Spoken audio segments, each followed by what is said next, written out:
Imagine this. You're walking through a quiet forest. The air is still. Birds aren't singing. And then you feel it. A vibration beneath your feet. Not an earthquake. Not thunder. Something moving. Something organized. Something vast and ancient and utterly alien to everything you think you understand about intelligence. You look down, and the ground is alive. Millions upon millions of tiny bodies, moving in perfect unison, consuming everything in their path. No hesitation, no confusion, no mercy. This isn't a horror movie. This is real. And it's happening right now, somewhere on this planet, while you're watching this video. Ants have been here for over 130 million years. They survived the asteroid that killed the dinosaurs. They have colonized every continent on Earth except Antarctica. They build cities that stretch 25 feet underground with ventilation systems, waste disposal networks, and nurseries that rival anything humans have engineered. And they do it all without a single meeting, without a single leader giving orders, without anything we would recognize as conscious thought. If that doesn't already make you slightly uneasy, wait until you hear what they do to each other. If you want more videos that pull back the curtain on the terrifying brilliance of the natural world, hit subscribe right now. We go deep on the things that most people overlook, and ants, as you're about to discover, are the most overlooked conquerors on the planet. Let's start underground, because that's where the real story begins. Most people see an anthill and assume it's small. A little mound of dirt, maybe a few tunnels. Nothing impressive. But what's happening beneath the surface is something that should stop you cold. In 2012, a team of scientists in Brazil poured 10 tons of concrete into the abandoned nest of a leafcutter ant colony. When it hardened, they excavated around it for days. What emerged was a structure of almost incomprehensible scale, a labyrinth of interconnected chambers and highways stretching over 500 square feet and descending nearly 25 feet into the earth. Chambers for waste disposal. Chambers for growing food. Chambers for raising larvae. Every tunnel precisely angled to optimize airflow. Every structure built without a blueprint, without a foreman, without any centralized instruction whatsoever. The scientists stood around the excavated structure in near silence. One of them quietly said it looked like the underground cities in science fiction films. Except this one was built by insects with brains the size of a pinhead. And here's the thing that makes it even more extraordinary. Those ants didn't build that city by following orders. There is no architect ant, no project manager. Each individual ant simply responds to chemical signals from its environment, following basic rules encoded into its biology. And somehow, from millions of those tiny individual decisions, a megacity emerges. Mathematicians and engineers study ant colonies specifically to understand how complex, intelligent systems can arise from simple rules. They call it emergent behavior. The ants don't call it anything. They just build. But building is only the beginning. Ants don't just construct shelter. They wage war. And their wars make human conflicts look like schoolyard arguments. Consider the fire ant invasion of North America. In the 1930s, a small population of red imported fire ants arrived in Mobile, Alabama, almost certainly hitchhiking in soil used as ship ballast. What happened next is the stuff of ecological nightmares. Fire ants, unlike many ant species, don't just compete with neighboring colonies. They annihilate them. They have no natural predators in North America. Their queens reproduce at extraordinary rates. And they can adapt to almost any terrain, any climate, any obstacle. Within decades, fire ants had spread across hundreds of millions of acres. They displaced native ant species. They killed ground-nesting birds by swarming the eggs and the chicks simultaneously. They attacked livestock. They shorted out electrical equipment by nesting inside junction boxes, something that still costs the United States over $6 billion a year in damages. $6 billion from an insect. And if you've ever had the misfortune of stepping on a fire ant mound, you know that their sting is not something you forget. It doesn't feel like a sting at first. It feels like someone pressed a lit cigarette against your skin. Then the venom does its work, causing a burning sensation that can last for hours and leaving behind a pustule that takes days to heal. A single fire ant can sting multiple times. And they don't sting one at a time, they coordinate. A fire ant will grab the skin with its mandibles, anchor itself, and sting repeatedly in a circular pattern. When one releases the alarm pheromone, Every ant nearby begins stinging simultaneously. Hundreds of stings in seconds. But if you think fire ants are bad, they have nothing, absolutely nothing, on the bullet ant. The bullet ant lives in the rainforests of Central and South America. It's the largest ant species in the world, and it earns its name from its sting, which the Schmidt Pain Index, a real scientific scale, rates as the single most painful sting of any insect on the planet. The description used by researchers isn't clinical. It reads like a war-wound report. Pure, intense, brilliant pain. Like walking over flaming charcoal with a 3-inch nail embedded in your heel. That pain doesn't last minutes. It lasts 24 hours. Without relief. Certain indigenous tribes in Brazil use bullet ants in coming-of-age rituals. Young men must wear gloves woven from leaves containing hundreds of sedated bullet ants, sedated with smoke, so they can be placed in the gloves. When the ants wake up, the gloves are put on. For 10 minutes, the ants sting relentlessly. The boys are expected to endure it without crying out. And they must do this not once, but 20 times, over the course of years, before they are considered warriors. Let that sit for a moment. 20 sessions of what scientists describe as the worst insect sting on Earth. By choice. As a rite of passage. That's the power of the bullet ant's sting. It has become woven into human culture across centuries. Now, if stings represent one dimension of ant power, the way ants communicate represents something else entirely, something that borders on the eerie. Ants are almost entirely blind. Many species have eyes, but they don't rely on vision the way we do. Their world is built entirely from chemistry. Every ant constantly exudes and detects a staggering variety of chemical signals called pheromones. These chemicals do everything. They mark trails to food sources. They signal alarm. They identify nestmates. They communicate the queen's health and reproductive status. They even instruct other ants what task to perform. When an ant dies inside the colony, it releases a specific chemical called oleic acid. Ants respond to this chemical automatically. They carry anything that smells like oleic acid to the waste pile outside the colony. Scientists tested this by coating live ants with oleic acid. The living ants were picked up by their nestmates and carried to the waste pile, struggling the entire time. They kept crawling back. They kept getting carried out again, until the smell faded. What's remarkable about this isn't just the behavior. It's what it reveals about the nature of ant intelligence. There is no thought in this process. No individual ant decides anything in the way we understand decisions. And yet the colony, as a whole, responds, adapts, and survives with an effectiveness that has made it one of the most successful life forms in Earth's history. The colony is the mind. The individual ant is just a neuron. And like neurons, individual ants can be hijacked. Deep in the rainforests of South America, Thailand, and Ghana, something happens that could have been written by a science fiction author with a very dark imagination. A fungus, Ophiocordyceps unilateralis, infects an ant. Not by killing it. Not immediately. Instead, the fungus grows through the ant's body, threading its way into the muscle tissue and, crucially, into the brain. It then begins to manipulate the ant's behavior with terrifying precision. The infected ant abandons its colony. It wanders away from its established trails, a deeply abnormal behavior for any ant. It begins to climb. It climbs upward, always upward, guided by some chemical instruction issued by the fungus inhabiting its body. It finds a leaf at a very specific height, usually around 25 centimeters above the forest floor, where temperature and humidity are perfect for fungal growth. It clamps its mandibles into the central vein of that leaf with a bite force it could never achieve in life. And then it dies.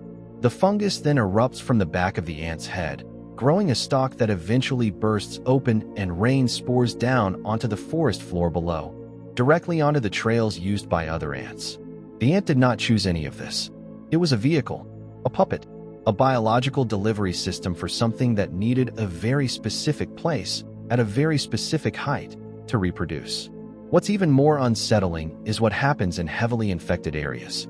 Ant colonies have been observed to learn the geography of infected zones, certain parts of the forest where zombie ants tend to die, and they collectively avoid them. The colony remembers, even though no individual ant has the capacity to remember. and infected ants that begin showing behavioral changes are sometimes dragged away from the colony and abandoned by their nestmates, who detect something chemically wrong before the fungus has even visibly manifested. The colony protects itself by sacrificing the individual every time. Speaking of sacrifice, few things in the natural world illustrate the cold, mathematical logic of an ant colony quite like army ants. Army ants don't build permanent nests. They are nomadic. A colony of army ants, which can number over 700,000 individuals, moves like a living flood across the landscape, consuming everything in its path. They don't have a fixed home. Their home is each other. At night, they form a living nest, called a bivouac, by linking their own bodies together with their legs and mandibles. The queen and the larvae are kept inside this living structure, insulated and protected by hundreds of thousands of bodies acting as walls, ceiling, and floor. When they move fast. A column of army ants can stretch for over 100 meters in advance at a rate that outpaces any insect, spider, lizard, or small mammal in their way. They don't hunt, they overwhelm. Anything that cannot escape is dismembered alive and carried back to feed the colony. Insects, frogs, snakes, even tethered animals that cannot flee have been found stripped to the bone by army ant raids. And yet, for all their ferocity, army ants are deeply vulnerable in one specific situation: water. A flooded landscape could be catastrophic for a colony. Except that army ants have solved this problem in a way that seems to defy what we expect from insects. They build bridges out of themselves. When army ants encounter a gap, a crevice, a break in a branch, a stream too wide to jump, some ants position themselves at the edge, grab onto each other, and form a living bridge with their own bodies. Other ants walk across them. The bridge adjusts dynamically. If more ants need to cross, the bridge widens. If traffic slows, it narrows. Living infrastructure, self-repairing, self-optimizing, in real time. And if flooding threatens the colony itself, fire ants, a different species, but with a similarly spectacular adaptation, link their bodies together into a living raft. They trap air bubbles between their bodies to stay buoyant, forming a waterproof platform. The queen is kept in the center. The raft can survive for weeks on the water's surface, rotating workers from the bottom, where they're submerged, to the top, so no individual drowns for too long. They land wherever the water takes them, and the colony survives, ready to begin again. Floods don't end ant colonies. They just relocate them. Now let's talk about what might be the most disturbing dimension of ant society: the wars they fight not against other species, but against each other. There exists a group of ants known as slave-maker ants, or, to use the more clinical scientific term, dolotic ants. These species have evolved an extraordinary and deeply unsettling strategy. They don't grow their own workers. They steal them. A slave-maker ant colony launches raids on neighboring colonies of different ant species. They storm the nest, fighting off or killing the defending workers, and stealing the pupae, the developing young still in their cases. These stolen pupae are brought back to the slave-maker colony, where they hatch not as enemies, but as loyal workers who have never known any other colony. They clean. They gather food. They feed the larvae. They maintain the nest. They may even defend the slave-maker colony if it comes under attack from members of their own original species. The slave-makers themselves, through generations of parasitic living, have often lost the ability to perform basic survival tasks. Some species cannot even feed themselves without their slave ants. In a dark irony, the parasites have become entirely dependent on their victims. But here is the detail that makes the story even more extraordinary. Some slave ant species fight back. Researchers have observed captured workers sabotaging their captors, destroying slave-maker larvae, neglecting their care, and reducing their survival rate. They cannot escape. They cannot free themselves. But they can quietly, persistently undermine the colony that enslaved them. An act of resistance encoded not in thought or rage, but in chemical instinct. No portrait of ant civilization would be complete without the farmers. Leafcutter ants, the same species whose megacity was excavated with concrete, are among the most sophisticated agricultural organisms on the planet. They don't eat the leaves they cut. They've never eaten the leaves. The leaves are raw material. Leafcutter workers slice fragments from plants, and carry them back to the colony along highways that can stretch for hundreds of meters. Inside, other workers chew the leaves into a paste. That paste is seeded with a specific species of fungus that the ants cultivate, a fungus they have been farming and selectively breeding for over 50 million years. This is not metaphorical farming. This is agriculture in the most precise scientific sense. The ants maintain monocultures of their fungal crop. They remove contaminating species. They produce antibiotic compounds from bacteria living on their bodies to protect the fungus from disease. They regulate the humidity of their fungal gardens. And they have bred their fungal crop into a form that no longer exists in the wild. It is entirely dependent on the ants for survival, just as corn is dependent on human farmers. Humans invented agriculture roughly 10,000 years ago. Leafcutter ants invented it 50 million years ago, and their agricultural system has never once failed. The fungal gardens represent such an important resource that when a new queen leaves to found a new colony, which she does during a nuptial flight, mating with multiple males in the air before landing alone to begin building, she carries a tiny piece of the fungus in a special pouch in her mouth.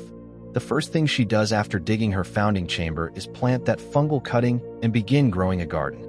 A civilization started from a seed carried in a queen's jaw, and the queens themselves deserve a moment of awe. An ant queen is not simply the leader of a colony. She is the colony's biological engine. In some species, a queen can live for 30 years, an extraordinary lifespan for any insect. During that time, she may produce hundreds of millions of offspring. The workers she produces are all female. The vast majority will never reproduce. They are, in the truest biological sense, extensions of the queen's reproductive strategy, living tools that exist not for themselves, but for the propagation of shared genes. When a queen dies in certain species, the colony begins a slow, inevitable collapse. Workers become more aggressive toward each other. Some workers' ovaries activate, and they begin laying unfertilized eggs, but these only produce males, not workers, accelerating the decline. The colony doesn't mourn. It simply deteriorates, like a brain losing neurons, until the intelligence of the whole falls below the threshold needed to survive. But in other species, fire ants in particular, colonies can have multiple queens, sometimes hundreds of them. These polygyne colonies don't collapse when one queen dies. They simply continue. They may even bud off to form new colonies, with a queen and a group of workers moving away together to establish a new nest nearby.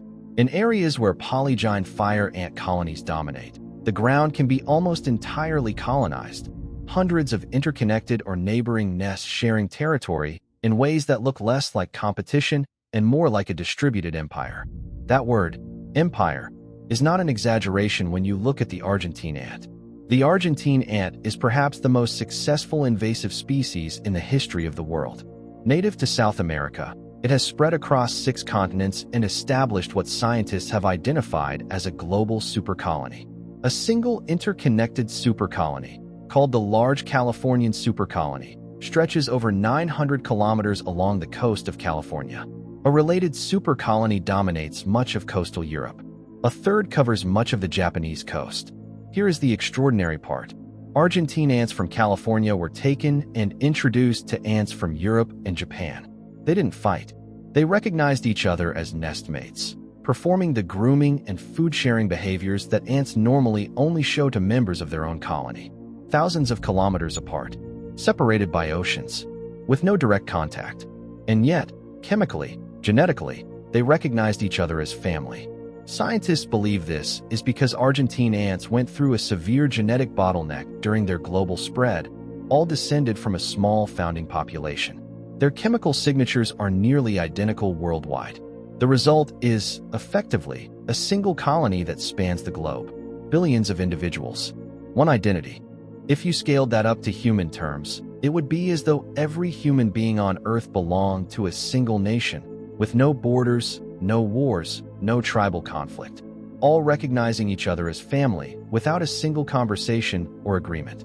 The Argentine ant achieved something that 10,000 years of human civilization has never managed. And yet, ants are not invulnerable. The history of ant civilizations is also a history of catastrophic collapses.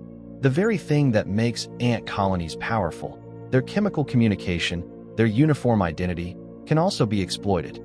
There are beetles, flies, and other insects that have evolved to perfectly mimic ant chemical signals. They walk into ant colonies and are treated as nestmates. They're fed, groomed, protected. Meanwhile, they lay eggs inside the nest, and their larvae consume the ant colony's resources from the inside. Some can even mimic the sounds that queen ants produce, receiving better treatment than ordinary workers. The colony, with all its intelligence, all its coordination, all its 130 million years of evolution, is fooled. Because the rules that govern its behavior can be forged, the language can be faked, and the colony, which has no capacity for skepticism, no ability to question the credentials of a stranger who smells right, admits the parasite and suffers the consequences. It's a reminder that even the most sophisticated system has its vulnerabilities. Even the most successful civilization can be infiltrated. The ant colony's greatest strength, its chemical democracy, where anyone who smells like family, is also the crack in the fortress wall. Let's zoom out for a moment and try to appreciate the full weight of what we've been talking about. Right now, there are an estimated 20 quadrillion ants alive on this planet. That's a 20 with 15 zeros behind it. If you weighed every ant on Earth together, their combined mass would be roughly equivalent to the combined mass of all wild mammals and birds. Some estimates suggest ants and other social insects represent over half of all insect biomass on the planet. They recycle organic matter.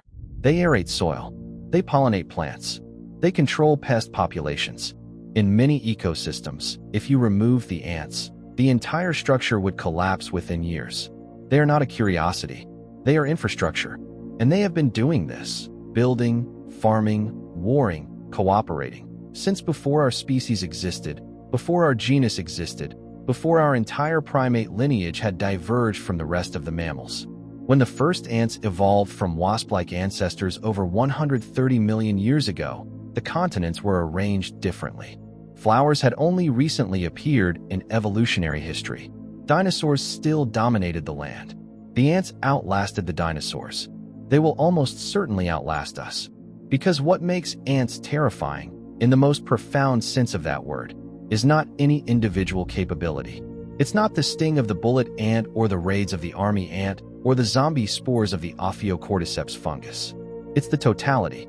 It's the fact that these creatures, with no individual intelligence worth speaking of, have collectively built something that functions with a sophistication, an adaptability, and a durability that humbles every human achievement.